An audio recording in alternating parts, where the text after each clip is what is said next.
"It's a good thing that St. Valentine's Day has dropped out of vogue," said Mrs. Thackenbury. "What with Christmas and New Year and Easter, not to speak of birthdays, there are quite enough Remembrance Days as it is. I tried to save myself trouble at Christmas by just sending flowers to all my friends, but it wouldn't work. Gertrude has 11 hothouses and about 30 gardeners, so it would have been ridiculous to send flowers to her, and Millie has just started a florist's shop, so it was equally out of the question there. The stress of having to decide in a hurry what to give to Gertrude and Millie just when I thought I'd got the whole question nicely off my mind completely ruined my Christmas, and then the awful monotony of the letters of thanks. Thank you so much for your lovely flowers. It was so good of you to think of me. Of course, in the majority of cases, I hadn't thought about the recipients at all. Their names were down in my list of people who must not be left out. If I trusted to remembering them, there would be some awful sins of omission. The trouble is, said Clovis to his aunt, all these days of intrusive remembrance harp so persistently on one aspect of human nature and entirely ignore the other. That is why they become so perfunctory and artificial. At Christmas and New Year you are emboldened and encouraged by convention to send gushing messages of optimistic goodwill and servile affection to people whom you would scarcely ask to lunch unless someone else had failed you at the last moment. If you are supping at a restaurant on New Year's Eve, you are permitted and expected to join hands and sing, for Auld Lang Syne, with strangers whom you have never seen before and never want to see again. But no license is allowed in the opposite direction. Opposite direction? What opposite direction? Queried Mrs. Thackenbury. There is no outlet for demonstrating your feelings towards people whom you simply loathe. That is really the crying need of our modern civilization. Just think how jolly it would be if a recognized day were set apart for the paying off of old scores and grudges.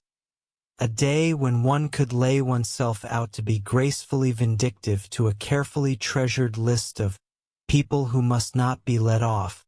I remember when I was at a private school we had one day, the last Monday of the term I think it was, consecrated to the settlement of feuds and grudges.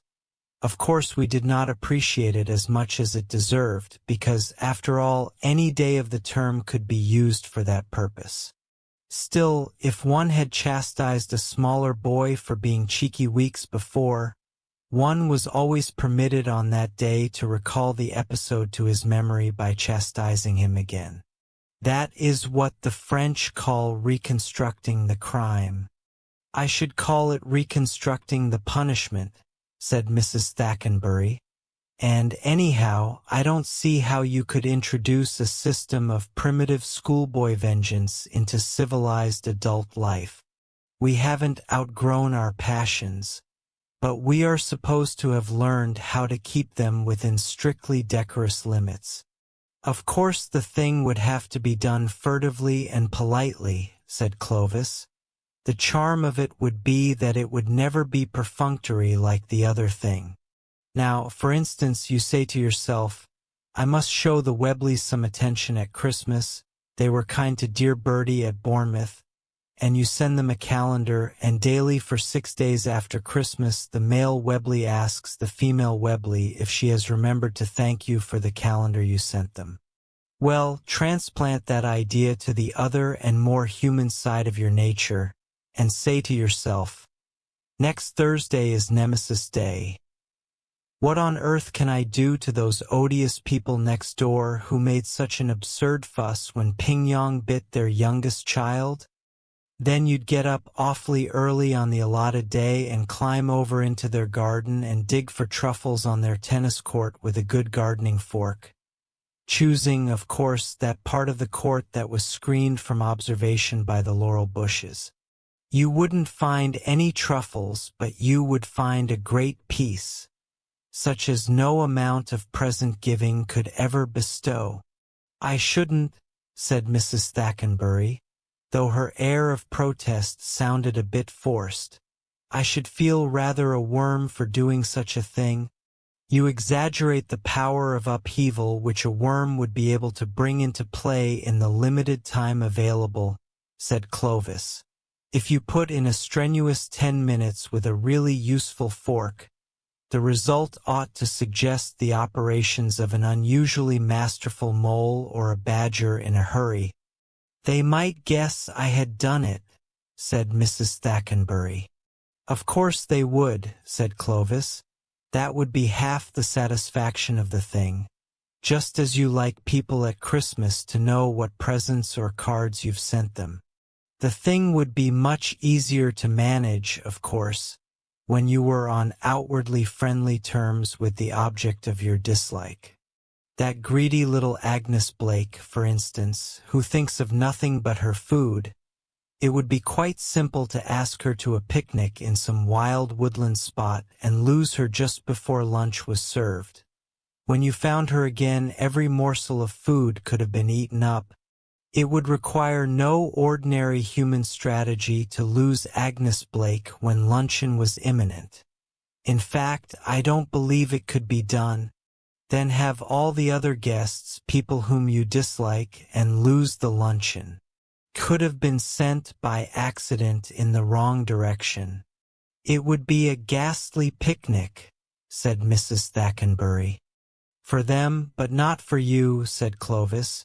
"You would have had an early and comforting lunch before you started, and you could improve the occasion by mentioning in detail the items of the missing banquet, the lobster Newburg and the egg mayonnaise, and the curry that was to have been heated in a chafing dish. Agnes Blake would be delirious long before you got to the list of wines, and in the long interval of waiting, before they had quite abandoned hope of the lunch turning up, you could induce them to play silly games, such as that idiotic one of the Lord Mayor's dinner party, in which everyone has to choose the name of a dish and do something futile when it is called out. In this case, they would probably burst into tears when their dish is mentioned. It would be a heavenly picnic." Mrs. Thackenbury was silent for a moment. She was probably making a mental list of the people she would like to invite to the Duke Humphrey picnic. Presently she asked, "And that odious young man, Waldo Plubley, who is always coddling himself. Have you thought of anything that one could do to him?" Evidently she was beginning to see the possibilities of Nemesis Day. "If there was anything like a general observance of the festival," said Clovis, "Waldo would be in such demand that you would have to bespeak him weeks beforehand. And even then, if there were an east wind blowing or a cloud or two in the sky, he might be too careful of his precious self to come out. It would be rather jolly if you could lure him into a hammock in the orchard, just near the spot where there is a wasp's nest every summer. A comfortable hammock on a warm afternoon would appeal to his indolent tastes. And then, when he was getting drowsy, a lighted fusee thrown into the nest would bring the wasps out in an indignant mass, and they would soon find a home away from home on Waldo's fat body. It takes some doing to get out of a hammock in a hurry. They might sting him to death," protested Mrs. Thackenbury. "Waldo is one of those people who would be enormously improved by death," said Clovis. "But if you didn't want to go as far as that, you could have some wet straw ready to hand, and set it alight under the hammock at the same time that the fusee was thrown into the nest. The smoke would keep all but the most militant of the wasps just outside the stinging line, and as long as Waldo remained within its protection he would escape serious damage, and could be eventually restored to his mother, kippered all over and swollen in places, but still perfectly recognizable." "His mother would be my enemy for life," said Mrs. Thackenbury. "That would be one greeting less to exchange at Christmas," said Clovis. In compliance with the request of a friend of mine who wrote me from the East, I called on good-natured, garrulous old Simon Wheeler and inquired after my friend's friend, Leonidas W. Smiley, as requested to do, and I hereunto append the result. I have a lurking suspicion that Leonidas W. Smiley is a myth, and that my friend never knew such a personage, and that he only conjectured that if I asked old Wheeler about him, it would remind him of his infamous Jim Smiley, and he would go to work and bore me to death with some exasperating reminiscence of him as long and as tedious as it should be useless to me. If that was the design, it succeeded. I found Simon Wheeler dozing comfortably by the barroom stove of the dilapidated tavern in the decayed mining camp of Angels, and I noticed that he was fat and bald-headed, and had an expression of winning gentleness and simplicity upon his tranquil countenance. He roused up and gave me good day. I told him a friend had commissioned me to make some inquiries about a cherished companion of his boyhood named Leonidas W. Smiley, Reverend Leonidas W. Smiley, a young minister of the gospel, who he had heard was at one time a resident of Angels Camp. I added that if Mr. Wheeler could tell me anything about this Reverend Leonidas W. Smiley, I would feel under many obligations to him. Simon Wheeler backed me into a corner and blockaded me there with his chair, and then sat down and reeled off the monotonous narrative which follows this paragraph. He never smiled, he never frowned, he never changed his voice from the gentle flowing key to which he tuned his initial sentence. He never betrayed the slightest suspicion of enthusiasm. But all through the interminable narrative there ran a vein of impressive earnestness and sincerity, which showed me plainly that, so far from his imagining that there was anything ridiculous or funny about his story, he regarded it as a really important matter, and admired its two heroes as men of transcendent genius in finesse.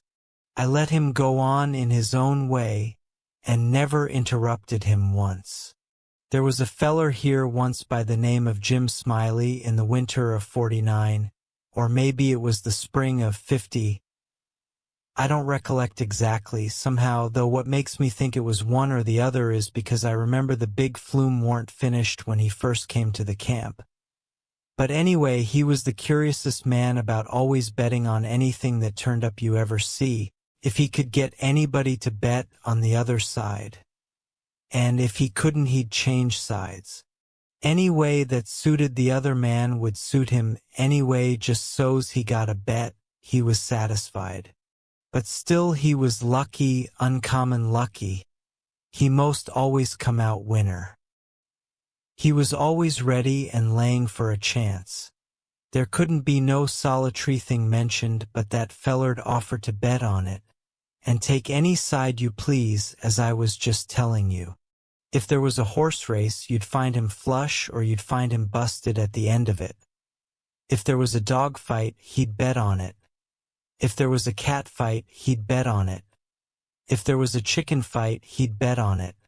Why, if there was two birds setting on a fence, he would bet you which one would fly first. Or if there was a camp meeting, he would be their reg'lar to bet on Parson Walker, which he judged to be the best exhorter about here, and he was too, and a good man.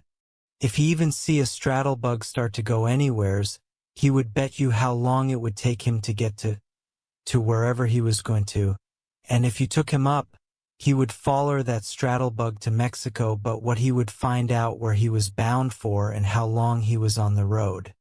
Lots of the boys here has seen that Smiley and can tell you about him. Why, it never made no difference to him. He'd bet on anything, the dongayest feller.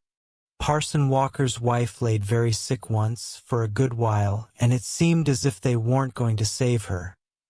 But one morning he come in, and Smiley up and asked him how she was, and he said she was considerable better, thank the Lord for his infinite mercy. and coming on so smart that with the blessing of Providenke she'd get well yet. And Smiley, before he thought, says, "Well, I'll risk 2.5 she don't anyway." This year Smiley had a mare, the boys called her the 15-minute nag. But that was only in fun, because of course she was faster than that, and he used to win money on that horse for all she was so slow and always had the asthma or the distemper or the consumption or something of that kind. They used to give her 200 or 300 yards start, and then pass her underway. But always at the fag end of the race she'd get excited and desperate-like, and come cavorting and straddling up and scattering her legs around limber, sometimes in the air, and sometimes out to one side amongst the fences, and kicking up Amori dust and raising Amori racket with her coughing and sneezing and blowing her nose, and always fetch up at the stand just about a neck ahead, as near as you could, cipher it down. And he had a little small bullpup, that to look at him you'd think he warn't worth a cent but to set around and look ornery and lay for a chance to steal something. But as soon as money was up on him he was a different dog. His underjaw'd begin to stick out like the forecastle of a steamboat, and his teeth would uncover and shine like the furnaces. And a dog might tackle him and bullyrag him and bite him and throw him over his shoulder 2 or 3 times, and Andrew Jackson, which was the name of the pup, Andrew Jackson would never let on but what he was satisfied and hadn't expected nothing else. And the bets being doubled and doubled on the other side all the time, till the money was all up, and then all of a sudden he would grab that other dog just by the jayant of his hind leg and freeze to it, not chaw, you understand, but only just grip and hang on till they throwed up the sponge, if it was a year. Smiley always come out winner on that pup, till he harnessed a dog once that didn't have no hind legs because they'd been sawed off in a circular saw, and when the thing had gone along far enough and the money was all up and he come to make a snatch for his pet Holt, he see in a minute how he'd been imposed on, and how the other dog had him in the door, so to speak, and he paired surprised, and then he looked sorter discouraged like and didn't try no more to win the fight, and so he got shucked out bad. He gave Smiley a look as much as to say his heart was broke, and it was his fault, for putting up a dog that hadn't no hind legs for him to take hold of, which was his main dependence in a fight, and then he limped off a piece and laid down and died. It was a good pup, was that Andrew Jackson, and would have made a name for hisself if he'd lived, for the stuff was in him and he had genius. I know it because he hadn't no opportunities to speak of, and it don't stand to reason that a dog could make such a fight as he could under them circumstances if he hadn't no talent. It always makes me feel sorry when I think of that last fight of his then, and the way it turned out. Well, this year Smiley had rat terriers and chicken cocks and tomcats and all of them kind of things, till you couldn't rest, and you couldn't fetch nothing for him to bet on but he'd match you. He catched a frog one day and took him home and said he cal'lated to educate him. And so he never done nothing for 3 months but set in his backyard and learn that frog to jump. And you bet you he did learn him, too.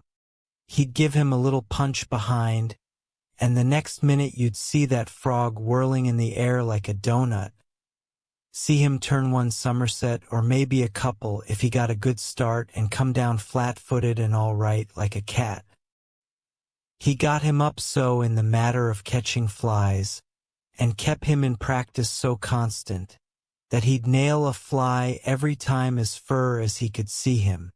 Smiley said all a frog wanted was education and he could do most anything, and I believe him. Why, I've seen him set Daniel Webster down here on this floor. Daniel Webster was the name of the frog. And sing out, "Flies, Daniel, flies," and quicker'n you could wink he'd spring straight up and snake a fly off in the counter there, and flop down on the floor Aegean as solid as a gob of mud, and fall to scratching the side of his head with his hind foot as indifferent as if he hadn't no idea he'd been doing any more'n any frog might do. You never see a frog so modest and straightforward as he was. For all he was so gifted, and when it come to fair and square jumping on a dead level, he could get over more ground at one straddle than any animal of his breed you ever see. Jumping on a dead level was his strong suit, you understand. And when it come to that, Smiley would ante up money on him as long as he had a red. Smiley was monstrous proud of his frog, and well he might be, for fellers that had traveled and been everywheres all said he laid over any frog that ever they see. Well, Smiley kept the beast in a little lattice box, and he used to fetch him downtown sometimes and lay for a bet. One day a feller, a stranger in the camp, he was come across him with his box and says, "What might be that you've got in the box?" And Smiley says, sorter indifferent like, "It might be a parrot, or it might be a canary, maybe, but it ain't. It's only just a frog." And the feller took it and looked at it careful, and turned it round this way and that, and says, so 'tis. Well, what's he good for?" Well, Smiley says, easy and careless, "He's good enough for one thing, I should judge. He can outjump any frog in Calaveras County." The feller took the box again, and took another long, particular look, and give it back to Smiley, and says, very deliberate, "Well," he says, "I don't see no pianties about that frog that's any better 'n any other frog." "Maybe you don't," Smiley says. "Maybe you understand frogs, and maybe you don't understand 'em. Maybe you've had experience, and maybe you ain't only a amateur, as it were. Anyways, I've got my opinion, and I'll risk $40 that he can outjump any frog in Calaveras County." And the feller studied a minute, and then says, kinder sad like, "Well, I'm only a stranger here, and I ain't got no frog. But if I had a frog, I'd bet you." And then Smiley says, "That's all right. That's all right. If you'll hold my box a minute, I'll go and get you a frog." And so the feller took the box, and put up his $40 along with Smiley's, and sat down to wait. So he sat there a good while thinking and thinking to himself, and then he got the frog out and prized his mouth open and took a teaspoon and filled him full of quail shot. Filled him pretty near up to his chin, and set him on the floor. Smiley he went to the swamp and slopped around in the mud for a long time, and finally he catched a frog and fetched him in and give him to this feller and says, "Now, if you're ready, set him alongside of Daniel, with his forepaws just even with Daniel's, and I'll give the word." Then he says, "One git," and him and the feller touched up the frogs from behind, and the new frog hopped off lively, but Daniel give a heave and histed up his shoulders, so, like a Frenchman, but it warn't no use, he couldn't budge. He was planted as solid as a church, and he couldn't no more stir than if he was anchored out. Smiley was a good deal surprised, and he was disgusted too, but he didn't have no idea what the matter was, of course. The feller took the money and started away, and when he was going out at the door, he sorter jerked his thumb over his shoulder, so that Daniel, and says again, very deliberate, "Well," he says, "I don't see no panties about that frog that's any better 'n any other frog." Smiley he stood scratching his head and looking down at Daniel a long time, and at last says, "I do wonder what in the nation that frog throwed off for. I wonder if there ain't something the matter with him. He 'pears to look mighty baggy, somehow."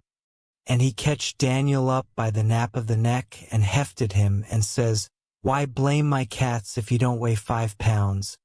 And turned him upside down and he belched out a double handful of shot. And then he see how it was, and he was the maddest man. He set the frog down and took out after that feller, but he never catched him. And here Simon Wheeler heard his name called from the front yard, and got up to see what was wanted. And turning to me as he moved away, he said, "Just set where you are, stranger, and rest easy.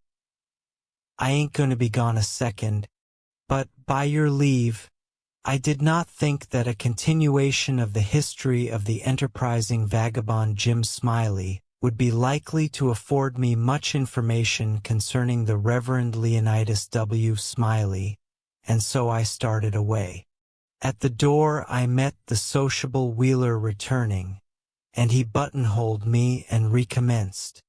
"Well, this year Smiley had a yaller, one-eyed cow that didn't have no tail, only just a short stump like a bananer, and, however, lacking both time and inclination, I did not wait to hear about the afflicted cow, but took my leave." Paris. In Paris it was, in the summer of 1840. There I first met that strange and interesting young fellow, Auguste Dupin. Dupin was the last member of a well-known family, a family which had once been rich and famous. He himself, however, was far from rich. He cared little about money. He had enough to buy the most necessary things of life, and a few books. He did not trouble himself about the rest. Just books. With books he was happy. We first met when we were both trying to find the same book. As it was a book which few had ever heard of, this chance brought us together in an old bookstore. Later we met again in the same store, then again in another bookstore. Soon we began to talk. I was deeply interested in the family history, he told me. I was surprised, too, at how much and how widely he had read. More important, the force of his busy mind was like a bright light in my soul. I felt that the friendship of such a man would be for me riches without price. I therefore told him of my feelings toward him, and he agreed to come and live with me. He would have, I thought, the joy of using my many fine books, and I would have the pleasure of having someone with me, for I was not happy alone. We passed the days reading, writing, and talking. But Dupin was a lover of the night, and at night, often with only the light of the stars to show us the way, we walked the streets of Paris, sometimes talking, sometimes quiet, always thinking. I soon noticed a special reasoning power he had, an unusual reasoning power. Using it gave him great pleasure. He told me once, with a soft and quiet laugh, that most men have windows over their hearts. Through these he could see into their souls. Then he surprised me by telling what he knew about my own soul, and I found that he knew things about me that I had thought only I could possibly know. His manner at these moments was cold and distant. His eyes looked empty and far away, and his voice became high and nervous. At such times it seemed to me that I saw not just Dupin, but two Dupins, one who coldly put things together, and another who just as coldly took them apart. One night we were walking down one of Paris's long and dirty streets. Both of us were busy with our thoughts. Neither had spoken for perhaps 15 minutes. It seemed as if we had each forgotten that the other was there, at his side. I soon learned that Dupin had not forgotten me, however. Suddenly he said, "You're right. He is a very little fellow, that's true, and he would be more successful if he acted in lighter, less serious plays. Yes, there can be no doubt of that." I said, "At first I saw nothing strange in this. Dupin had agreed with me, with my own thoughts. This, of course, seemed to me quite natural. For a few seconds I continued walking and thinking, but suddenly I realized that Dupin had agreed with something which was only a thought. I had not spoken a single word. I stopped walking and turned to my friend. "Dupin," I said, "Dupin, this is beyond my understanding.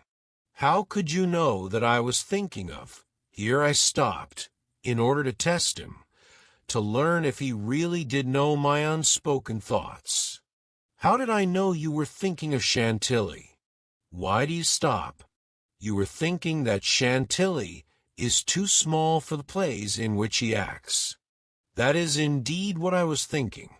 But tell me, in heaven's name, the method, if method there is, by which you have been able to see into my soul in this matter." "It was the fruit seller." "Fruit seller? I know no fruit seller. I mean the man who ran into you as we entered this street. It may have been 10 or 15 minutes ago, perhaps less. Yes, yes, that's true. I remember now. A fruit seller, carrying a large basket of apples on his head, almost threw me down. But I don't understand why the fruit seller should make me think of Chantilly, or if he did, how you can know that. I will explain. Listen closely now. Let us follow your thoughts from the fruit seller to the play actor Chantilly. Those thoughts must have gone like this. From the fruit seller to the cobblestones, from the cobblestones to stereotomy, and from stereotomy to Epicurus, to Orion, and then to Chantilly. As we turned into this street, the fruit seller, walking very quickly past us, ran against you and made you step on some cobblestones which had not been put down evenly, and I could see that the stones had hurt your foot. You spoke a few angry words to yourself, and continued walking. But you kept looking down at the cobblestones in the street, so I knew you were still thinking of stones. Then we came to a small street where they are putting down street stones which they have cut in a new and very special way. Here your face became brighter, and I saw your lips move. I could not doubt that you were saying the word stereotomy, the name for this new way of cutting stones. It is a strange word, isn't it? But you will remember that we read about it in the newspaper only yesterday. I thought that the word stereotomy must make you think of that old Greek writer named Epicurus, who wrote of something he called atoms. He believed that the world and everything in the heavens above are made of these atoms. Not long ago you and I were talking about Epicurus and his ideas, his atoms, ideas which Epicurus wrote about more than 2,000 years ago. We were talking about how much those old ideas are like today's ideas about the earth and the stars and the sky. I felt sure that you would look up to the sky. You did look up. Now, I was certain that I had been following your thoughts, as they had in fact come into your mind. I too looked up, and saw that the group of stars we call Orion is very bright and clear tonight. I knew you would notice this, and think about the name Orion. Now, follow my thoughts carefully. Only yesterday in the newspaper, there was an article about the actor Chantilly, an article which was not friendly to Chantilly, not friendly at all. We noticed that the writer of the article had used some words taken from a book we both had read. These words were about Orion. So I knew you would put together the two ideas of Orion and Chantilly. I saw you smile, remembering that article and the hard words in it. Then I saw you stand straighter, as tall as you could make yourself. I was sure you were thinking of Chantilly's size, and especially his height. He is small, he is short, and so I spoke, saying that he is indeed a very little fellow, this Chantilly, and he would be more successful if he acted in lighter, less serious plays. I will not say that I was surprised. I was more than surprised. I was astonished. Dupin was right as he could be. Those were in fact my thoughts, my unspoken thoughts, as my mind moved from one thought to the next. But if I was astonished by this, I would soon be more than astonished. One morning this strangely interesting man showed me once again his unusual reasoning power. We heard that an old woman had been killed by unknown persons. The killer or the killers had cut her head off and escaped into the night. Who was this killer, this murderer? The police had no answer. They had looked everywhere and found nothing that helped them. They did not know what to do next. And so, they did nothing. But not Dupin. He knew what to do. A long time ago, the German town of Hamelin was attacked by rats. They were no ordinary rats, but huge black monsters. They were so brazen that they ran about the streets even during the day. They were everywhere, in the food, in the rooms, and even in your shoes. There were rats wherever you looked. The people of Hamelin had tried everything, but the more rats they killed, the more they seemed to multiply.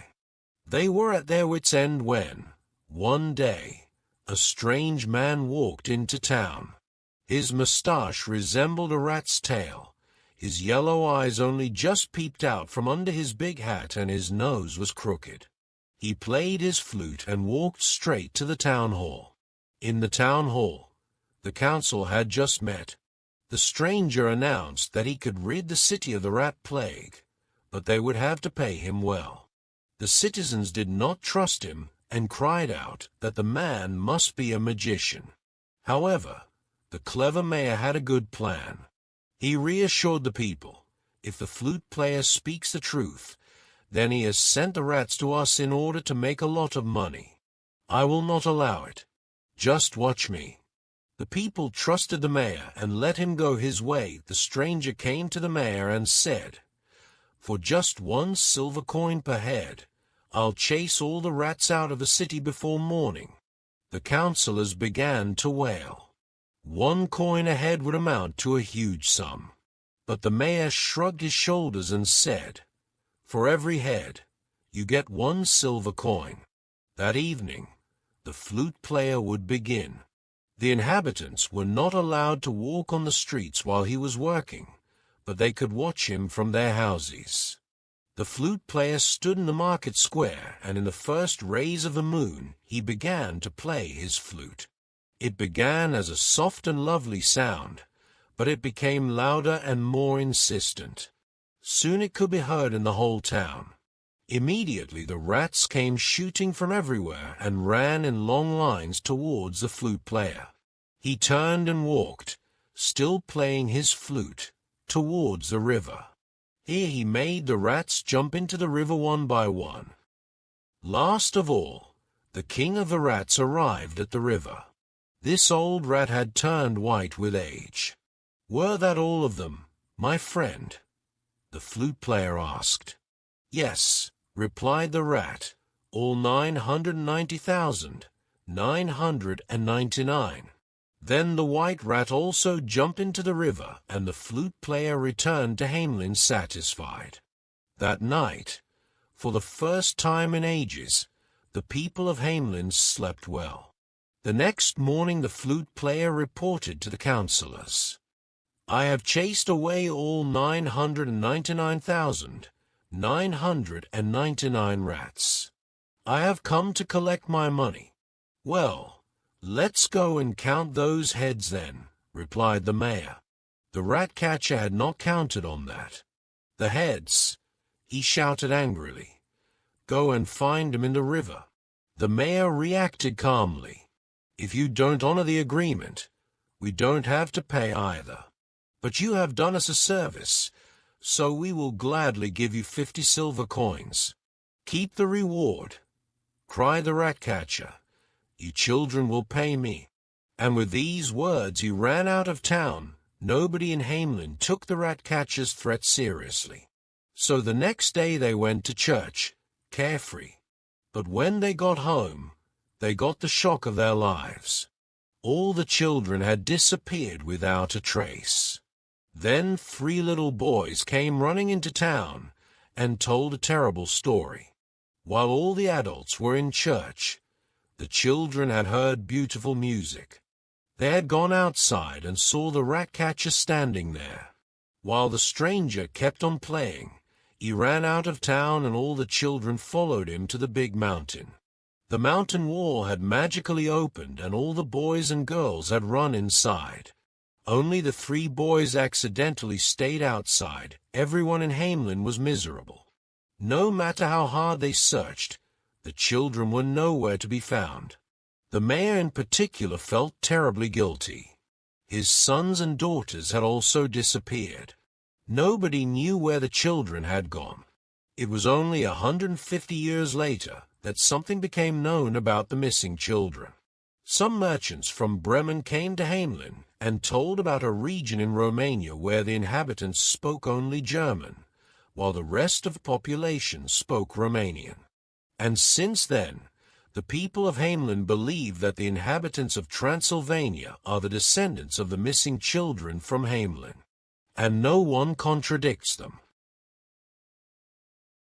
It was in Paris in the summer of 1840 that I met Auguste Dupin.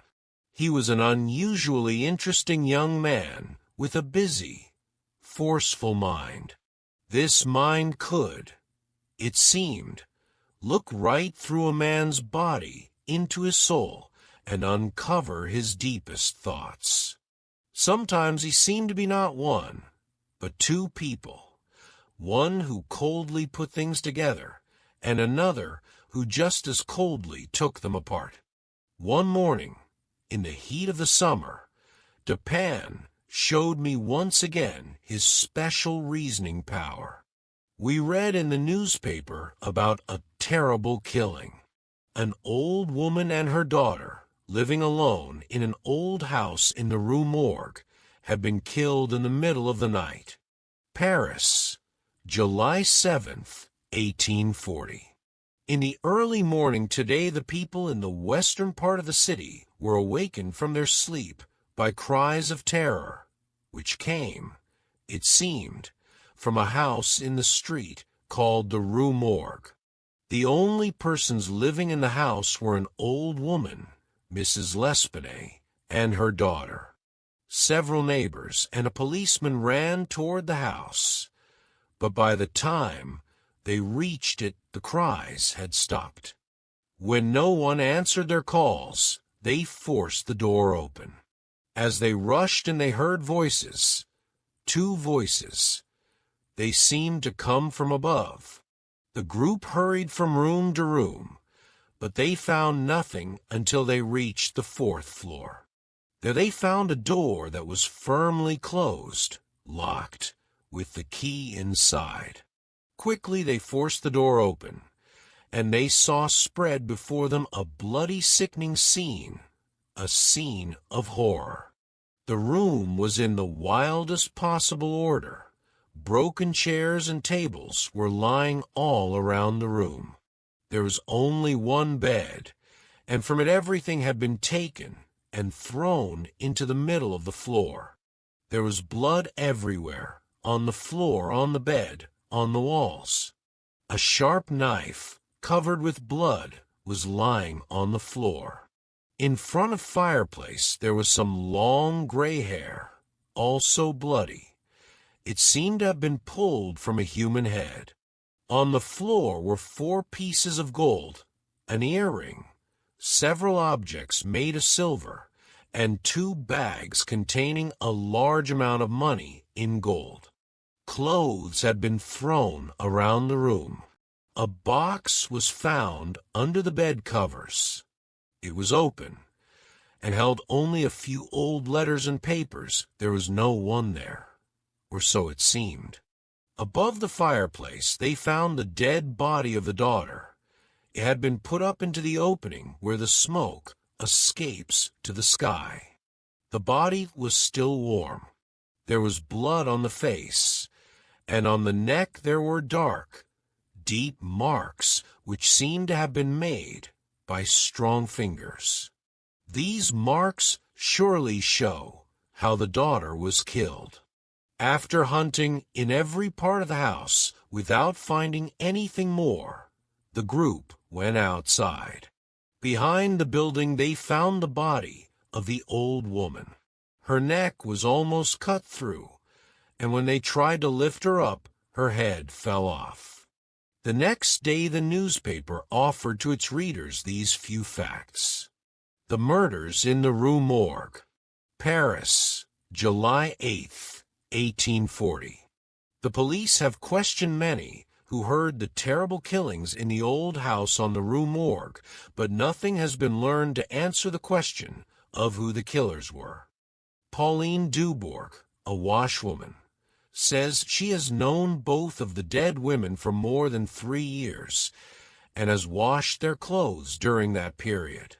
The old lady and her daughter seemed to love each other dearly. They always paid her well. She did not know where their money came from. She said she never met anyone in the house. Only the 2 women lived on the 4th floor. Pierre Moreau, a shopkeeper, says Mrs. L'Espanaye had bought food at his shop for nearly 4 years. She owned the house and had lived in it for more than 6 years. People said they had money.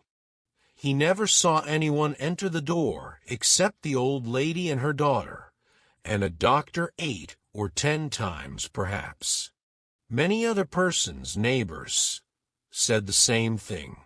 Almost no one ever went into the house, and Mrs. L'Espanaye and her daughter were not often seen. Jules Mignot, a banker, says that Mrs. L'Espanaye had put money in his bank beginning 8 years before. 3 days before her death, she took out of the bank a large amount of money in gold. A man from the bank carried it for her to her house. Isidore Muset, a policeman, says that he was with the group that first entered the house. While he was going up the stairs, he heard 2 voices, one low and soft, and one hard, high, and very strange. The voice of someone who was certainly not French, the voice of a foreigner. Spanish, perhaps. It was not a woman's voice. He could not understand what it said, but the low voice, the softer voice, said, in French, "My God." Alfonso Garcia, who is Spanish and lives on the Rue Morgue, says he entered the house but did not go up the stairs. He is nervous, and he was afraid the night he fell. He heard the voices. He believes the high voice was not that of a Frenchman. Perhaps it was English, but he doesn't understand English, so he is not sure. William Bird, another foreigner, an Englishman, says he was one of the persons who entered the house. He has lived in Paris for 2 years. He heard the voices. The low voice was that of a Frenchman, he was sure, because he heard it say, in French, "My God." The high voice was very loud. He is sure it was not the voice of an Englishman, nor the voice of a Frenchman. It seemed to be that of an Italian. It might have been a woman's voice. He does not understand Italian. Mr. Alberto Montani, an Italian, was passing the house at the time of the cries. He says that they lasted for about 2 minutes. They were screams, long and loud, terrible, fearful sounds. Montney, who speaks Spanish but not French, says that he also heard 2 voices. He thought both voices were French, but he could not understand any of the words spoken. The persons who first entered the house all agree that the door of the room where the daughter's body was found was locked on the inside. When they reached the door, everything was quiet. When they forced the door open, they saw no one. The windows were closed and firmly locked on the inside. There are no steps that someone could have gone down while they were going up. They say that the opening over the fireplace is too small for anyone to have escaped through it. It took 4 or 5 people to pull the daughter's body out of the opening over the fireplace. A careful search was made throughout the whole house. It was 4 or 5 minutes from the time they heard the voices to the moment they forced open the door of the room. Paul Dumas, a doctor, says that he was called to see the bodies soon after they were found. They were in a horrible condition, badly marked and broken.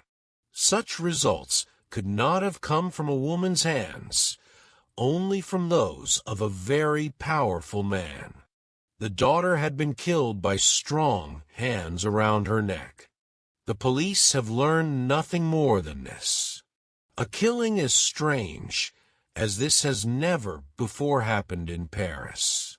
The police do not know where to begin to look for the answer. When we had finished reading the newspaper's account of the murders, neither Dupin nor myself said anything for a while. But I could see in his eyes that cold, empty look which told me that his mind was working busily. When he asked me what I thought of all this, I could only agree with all Paris. I told him I considered it a very difficult problem, a mystery, to which it was not possible to find an answer. "No, no," said Dupin. "No, I think you are wrong. A mystery it is, yes, but there must be an answer.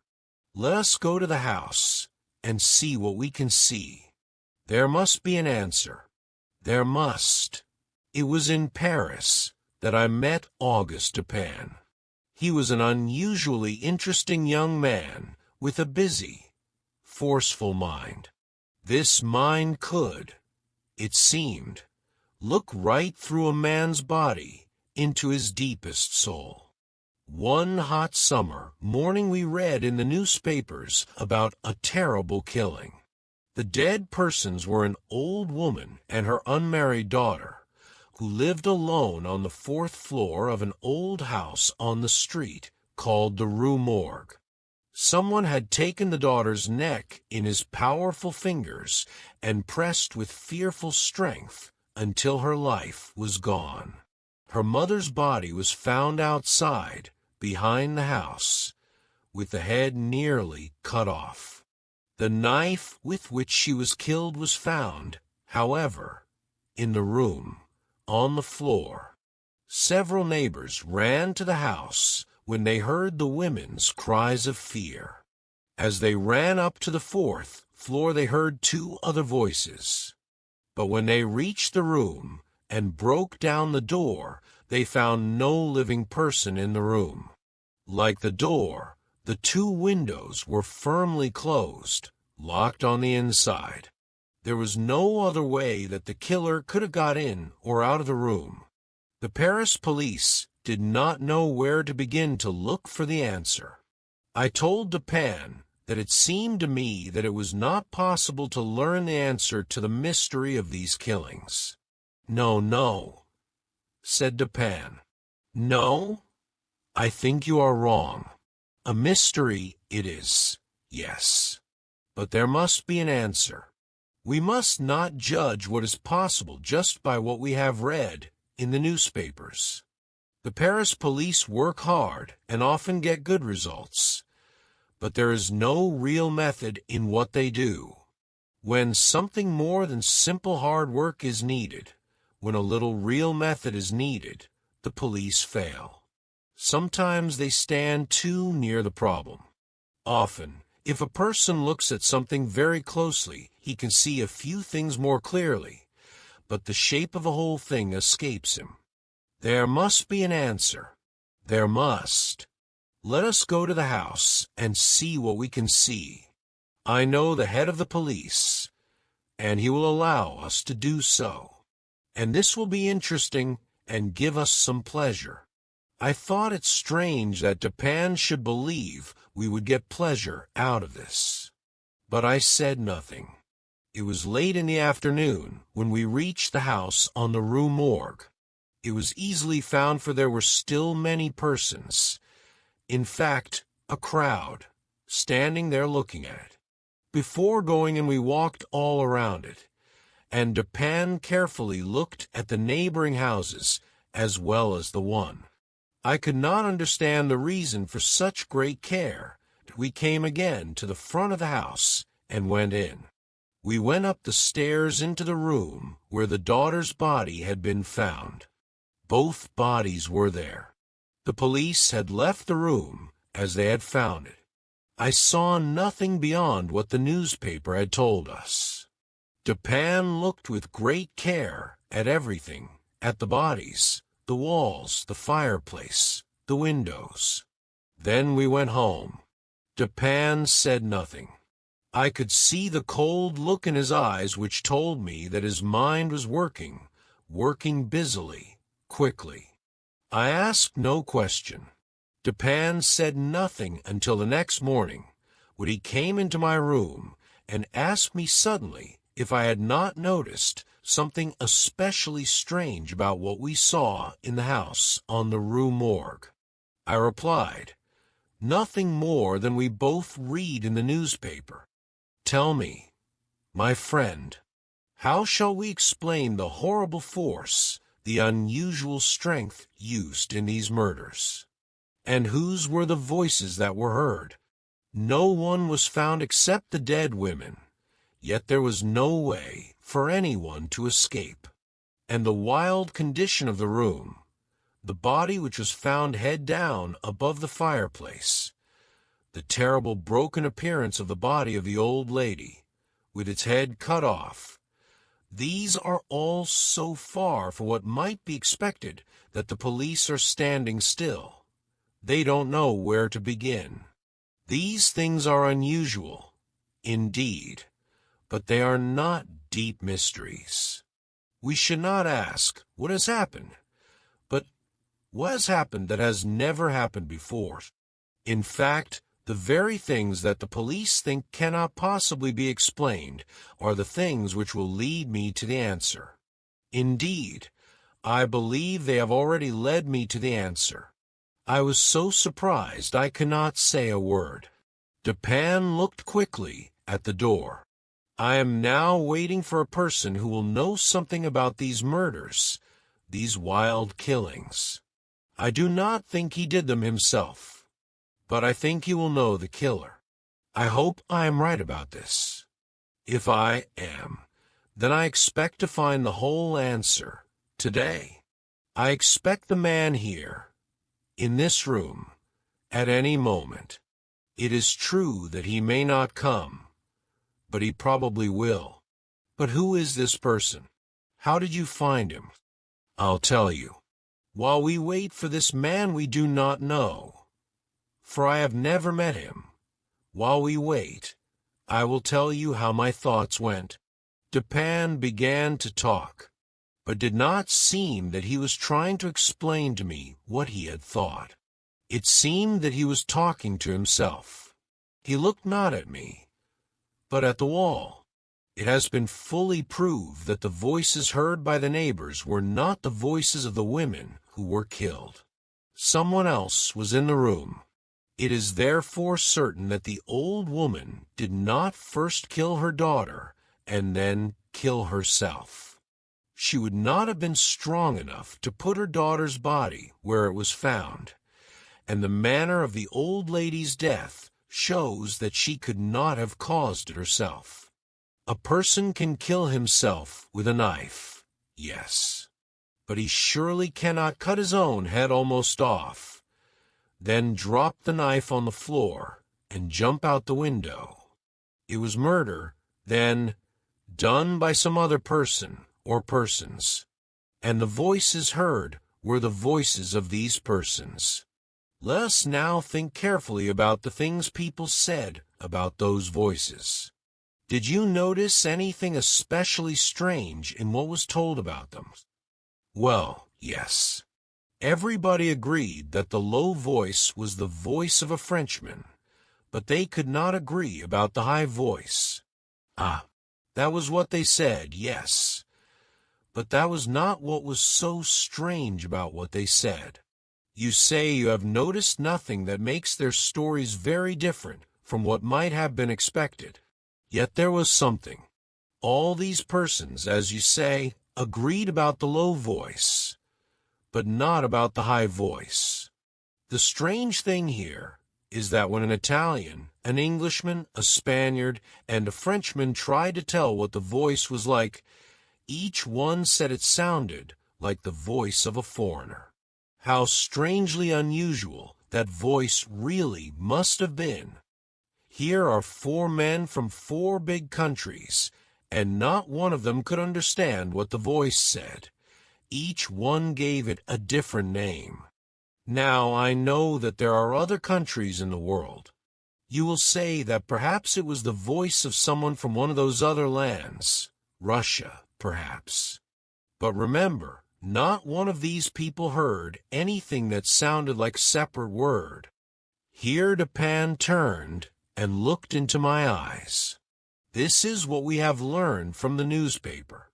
I don't know what I have led you to think, but I believe that in this much of story there are enough facts to lead us in the one and only direction to the right answer. What this answer is, I will not say, not yet. But I want you to keep in mind that this much was enough to tell me what I must look for when we were in that house on the Rue Morgue. And I found it.